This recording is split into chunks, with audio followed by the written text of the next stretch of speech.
प्रधानमंत्री जी, मोदी जी, बहुत सम्मान करता हूं मैं आपका, बहुत सम्मान, लेकिन ये बात जरूर बोलूंगा दोस्तों, मुझे सिर्फ आपका 5 मिनट चाहिए। मैं 5 मिनट से ज़्यादा नहीं लूँगा और आपका टाइम पास कराने नहीं आया। आज मैं मुद्दे की बात करने आया हूँ, समझ रहे हो।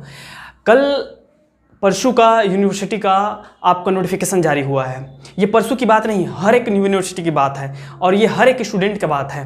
कल परसों का नोटिफिकेशन जारी हुआ, आप भी पढ़े होंगे, मैं भी पढ़ा हूँ, समझ में आ रहा है।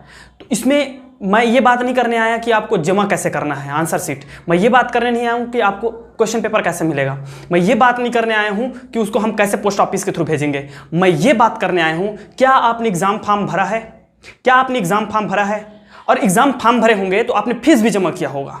किस चीज़ का फीस दिया है? हम फीस देते हैं कि हमें जो है एग्जाम में आंसर शीट मिलेगा, हम फीस देते हैं कि हमें क्वेश्चन पेपर मिलेगा, हम फीस देते हैं ताकि वहाँ जो टीचर ड्यूटी लगता है उसको उसका ड्यूटी का पैसा मिले, हम फीस देते हैं ताकि उन टीचरों का ट्रेवलिंग का फीस मिले। तो फिर हमारा फीस का क्या हुआ? एवरेज स्टूडेंट चाहे वो बीए स्ट्रीम का हो, चाहे आपका बीएससी का हो, कोई भी हो, वो 1000 से लेकर के 2000 का आपका एग्जाम फीस दिया है। ये आप भी जानते हैं, ये आप भी जानते हैं। और सिर्फ पंडित रविशंकर यूनिवर्सिटी में 5 लाख स्टूडेंट है। अब 5 लाख का आप औसत 1500 मानेंगे एक स्टूडेंट का, तो मल्टीप्लाई कीजिए स्टूडेंट। यदि आपका मैथ्स कमजोर होगा तो मैं बताता हूं 75 करोड़ होता है, 75 करोड़। सुनो, और मजे की बात अब सुनते जाइएगा, यहां पे नहीं रुकता है, यहां पे नहीं रुकता है। उसके बाद आप क्या कर रहे हो, आपको अपना आंसर शीट लेना पड़ेगा। A4 साइज का कॉपी मैं खरीद के लाया हूं, अभी A4 साइज का कॉपी खरीद के लाया हूं। मुझे कितना पड़ा, 6 सब्जेक्ट है, मेरा 6 सब्जेक्ट बचा हुआ है, मुझे 200 रुपये पड़े हैं। और ऐसे ऐसे भी स्टूडेंट हैं, फर्स्ट ईयर वाले स्टूडेंट का भी 9-9, 10-10 पेपर बचे हुए हैं, मतलब उनको 300-400 रुपये पड़ेगा सिर्फ A4 जो है आपका कॉपी, समझ रहे हो। ये यहाँ नहीं, उसके बाद हम इसको जमा करने जाएंगे पोस्ट ऑफिस। और पोस्ट ऑफिस में यदि आपको पोस्ट ऑफिस का नियम पता नहीं होगा तो मैं बताता हूं, पोस्ट ऑफिस में 0 से लेकर के 50 ग्राम के पोस्ट का आपको 40 रुपए देना पड़ता है, समझ में आ रहा है। और अप्रोक्सीमेट आपके अगर 6 पेपर भी हैं तो आपको 200 से 300 रुपया पोस्ट ऑफिस में देना पड़ेगा। मतलब हम अगर मिनिमम माने तो वहां भी हमको 500 रुपया पड़ जा रहा है। अब ये सोचो, ये आप एक स्टूडेंट की बात नहीं है जो 500 रुपया दोगे आप, ये हमारे 5 लाख स्टूडेंट की बात है जो सिर्फ रविशंकर यूनिवर्सिटी में है। सिर्फ रविशंकर यूनिवर्सिटी की बात कर रहा हूं, 5 लाख स्टूडेंट है, तो उनका मल्टीप्लाई करेंगे आप 500 के साथ तो ये 25 करोड़ बनता है स्टूडेंट, 25 करोड़। और ये कोई मामूली रकम नहीं है। और हाँ, जो आपका स्थगित हुआ ना, आंसर शीट स्थगित हुआ है, वो एक्चुअल में आंसर शीट स्थगित नहीं हुआ है। आंसर शीट जो बट रहा था वो स्थगित नहीं हुआ है, वो एक योजना के तहत हुआ है। अब कैसे? इतने बड़े बड़े प्रोफेसर हैं, इतने बड़े बड़े सेक्रेटरी हैं, क्या उनको टाइम टेबल बनाने नहीं आता? क्या उनको आंसर शीट वितरण करने नहीं आता? क्या उनको आंसर शीट वितरण करने नहीं आता है? आप देते हो, टाइम देते हो हमको 17 से 23 के बीच, 5 महीने से स्टूडेंट कॉलेज नहीं गए हैं, 5 महीने से कॉलेज स्टूडेंट नहीं गए हैं। आपका टाइमिंग रहता है 11 बजे से 3 बजे का। स्टूडेंट क्या करेंगे? 5 महीने से कॉलेज नहीं गए हैं, कॉलेज देखने जाते हैं, भीड़ देखने गए हैं, माहौल देखने गए हैं, अपने दोस्तों से मिलने गए हैं। भीड़ तो होगी ना साहेब, भीड़ तो होगी, पता है, और ये आपको पता था, लेकिन फिर भी भीड़ करवाया गया। और आपके पास बेहतरीन योजना हो सकती थी। आप ऐसा कर सकते थे, जो 11 बजे से 3 बजे का टाइम था उसे आप 9 बजे से 5 बजे करवा सकते थे। तो जब टाइम बड़ा हो जाता तो भीड़ कम हो जाती। हर कॉलेज में गेट होता है, हर एक कॉलेज में गेट होता है, और हर कॉलेज में कम से कम 3 से 4 चपरासी होते हैं, सेक्रेटरी गार्ड होते हैं। आप वॉलंटियर को लगा सकते थे गेट पे 2 वॉलंटियर लगाते, सभी स्टूडेंट को ग्रुप में 5-5 के 10-10 के आपका अल्टरनेट सोशल डिस्टेंसिंग का पालन करते हुए आप सैनिटाइजर करवा करके उनको वितरण करवा सकते थे। लेकिन ऐसा नहीं हुआ। आप ऐसा करा सकते थे, एक दिन आपको फर्स्ट ईयर को दिया जाएगा, दूसरे दिन सेकेंड ईयर को, तीसरे दिन फाइनल ईयर को दिया जाएगा। आप ऐसा करा सकते थे, बीए, बीकॉम, बीएससी करा सकते थे, लेकिन आपने ऐसा नहीं किया क्योंकि ये आपकी योजना थी। पहले से जानकारी था कि हमें तो पैसे लूटने हैं, बचाने हैं। ये सब आपकी योजना के तहत हुआ है। और जो आप बोल रहे हैं ना साहब, और इन सब का पैसा, अगर आप में शर्म नाम की चीज होगी तो इन सब का पैसा आप स्टूडेंट को, जो एग्जाम फॉर्म का पैसा आप वापस करेंगे। अब वो चाहे आपका ड्राफ्ट के जरिए से हो, चेक के जरिए से हो, या उनके अकाउंट में जैसे छात्रवृत्ति देते हैं उसके जरिए से हो। अभी हम अपना मार्कशीट लाने जाएंगे, उस टाइम भी आप दे सकते हो। तो ये अगर आप में शर्म होगी तो आप पैसा वापस करेंगे। ये कोई फालतू का पैसा नहीं है, हम गरीब स्टूडेंट हैं।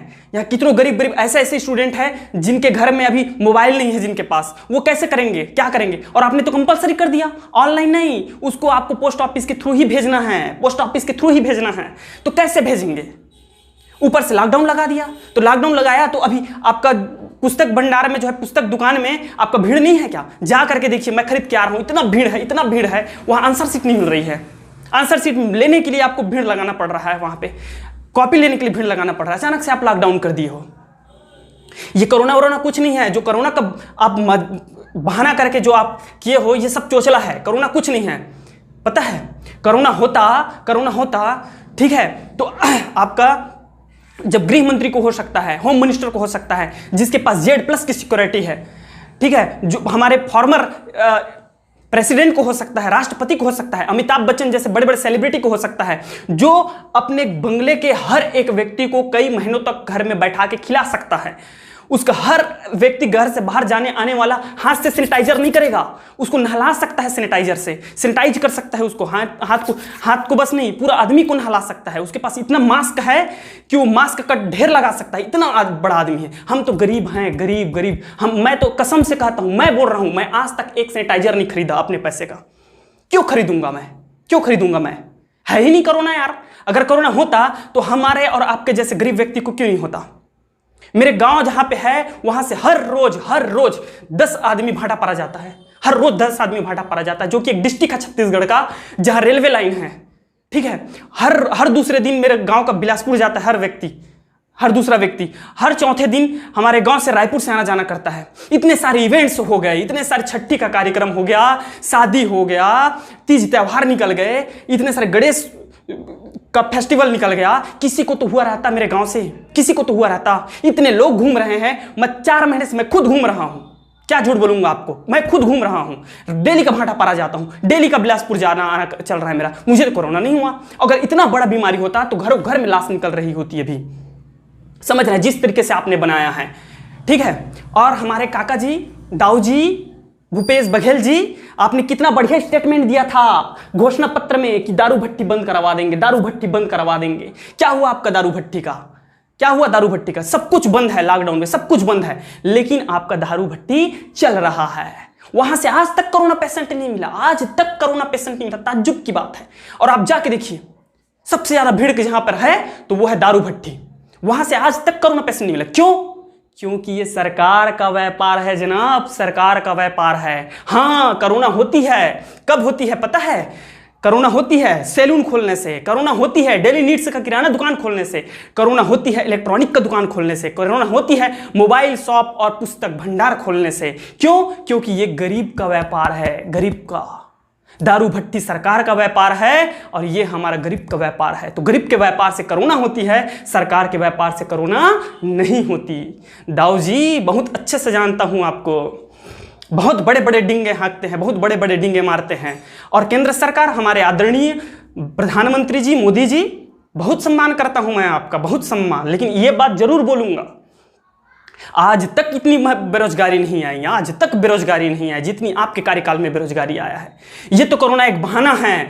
आप निकाल के देखो, एक डाटा निकाल के देखो, फरवरी के महीने में आज तक के इतिहास में सब बेरोजगारी अपने चरम पर थी, बेरोजगारी अपने चरम पर थी। और जैसे ही कोरोना आया, एक बहाना हो गया कि हमारे यहाँ तो कोरोना आ गया है इसलिए सबका रोजगार छूट गया। रोजगार छूटा नहीं है सर, रोजगार नहीं छूटा है। ये तो सब आप लोग का चोचला चल रहा है। साला यहाँ आदमी भूखे मर रहा है और आप पूरा सबका जो है नौकरी छुड़वा कर बैठे हैं। सबसे ज्यादा आपको यकीन नहीं है स्टूडेंट और दोस्तों, तो आप 9 महीने पहले एक जो पोस्टमैन का आपका फॉर्म भरा गया था, याद कीजिए आप उस चीज को, 10% के बेस पे उसका सिलेक्शन हुआ था। पता है, मैं भी उसमें फॉर्म भरा था 10वीं बेस से। पता है उसका कटअप कितना गया है? पता है कटअप कितना गया है? ओबीसी का कटअप 95%। समझ में आता है? 99% वाला, जिस देश का 99% वाला स्टूडेंट पोस्टमैन के लिए जब भरता है तो सोच सकते हो उस देश में बेरोजगारी का क्या आलम है, क्या आलम है उस देश में बेरोजगारी का, जहां 99% वाला स्टूडेंट पोस्टमैन के लिए अप्लाई करता है।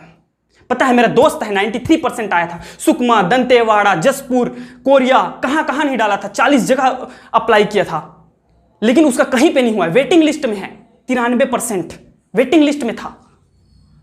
ये है बेरोजगारी का आलम, समझ रहे हो। और ये सब चोचला चल रही है, करोना है, करोना है, करोना है, करोना है। करोना कुछ नहीं है मेरे दोस्त, ये सब सरकार लोगों का चल रहा है, जो भी चल रहा है। अगर शर्म आती है तो रोजगार, और हम भी मूर्ख हैं, हम भी मूर्ख हैं। हम पड़े हैं आईपीएल के पीछे। आईपीएल देखो बेटा, आईपीएल देखो। अरे ठीक है, मैं खेलने वाले से मैं नफरत नहीं करता, क्रिकेटर अपना काम कर रहे हैं, लेकिन आप अपना काम करो। आप स्टूडेंट हो, आप पढ़ाई करो। वो खेल रहे हैं, वो देश के लिए खेल रहे हैं, वो अच्छी है। वो उनको शोभा देता है कि वो भारत माता की जय बुलाते हैं, क्योंकि वो आईपीएल खेल रहे हो, वो देश के लिए खेल रहे हैं। लेकिन आप क्या कर रहे हो? चेयर कर रहे हो। अच्छी बात है, चेयर करना अच्छी बात है, लेकिन इतने तादाद में हमारे देश में आईपीएल के पीछे भागे पड़े हैं युवा कि हमारा देश गर्त में जा रहा है, और बोलते हैं हमारे देश को विश्व गुरु बनाएंगे। खाकर विश्व गुरु बनाओगे आप। रिया चक्रवर्ती के पीछे पड़ा है, सुशांत सिंह राजपूत के पीछे पड़ा है। मैं सम्मान करता हूं सुशांत सिंह राजपूत का, लेकिन हम एक युवा के पीछे भाग रहे हैं 4 महीने से। और आप देखो कितने बेरोजगार युवा यहां फांसी लटक के मर गए हैं। नोएडा की बात बता रहा हूं, जितना वहां कोरोना पेशेंट में नहीं मरा है, उससे कहीं ज्यादा युवा बेरोजगार के हालत में फांसी लटका के मरे हैं।